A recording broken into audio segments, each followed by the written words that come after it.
Students of CBSE board class 10 class 12 बच्चों बहुत ही important information और कह सकते हैं आप एक न्यू सर्कुलर जो सीबीएसई ने जारी किया for the current session 2024 and 25। So session अब काफ़ी एक्टिव मोड में आ गया है, तो बच्चों को भी ध्यान देने की ज़रूरत है। It's an advisory to schools to review internal assessment procedure.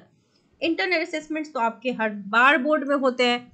CBSE has detected through advanced AI tools a significant variation between theory and practical marks in certain subjects among 50% or more students in about 500 CBSE affiliated schools. ये बड़ा scam जो 500 से भी ज़्यादा schools का पकड़ा गया है, वो CBSE ने अपने AI के थ्रू ये पकड़ा है based on the past records. This variation highlights a need for meticulous assessments during practical exams in school. Consequently, the board has issued an advisory to such schools to review their internal assessment procedure. Board के जो protocols हैं उसका पालन करते हुए ही internal assessment procedures होने चाहिए. Aim is to implement a more robust, transparent and reliable mechanism. CBSE is although very transparent and very robust, but फिर भी कहीं पर कोई कमी दिखी है तो 500 स्कूल को टारगेट किया गया है to ensure that assessment process is realistic and adds substantial value to students' academic journey. This advisory serves as a reminder to prioritize fairness, यानी कि कहीं पे कोई गड़बड़ी ना हो.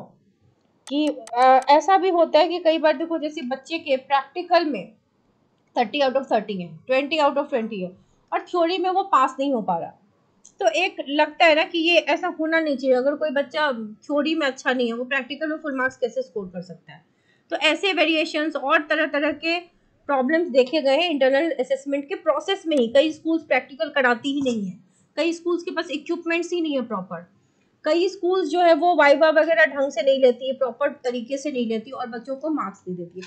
मार्क्स देना is not a bad thing, marks देने चाहिए बट जुडिशियसली देने चाहिए. जिस बच्चे ने फुल ऑन आंसर दिया है उसको और जिसने बिल्कुल आंसर नहीं दिया है उसके मार्क्स सेम नहीं होने चाहिए. तो इसीलिए ये 500 स्कूल AI जनरेटेड टूल से पकड़े गए हैं.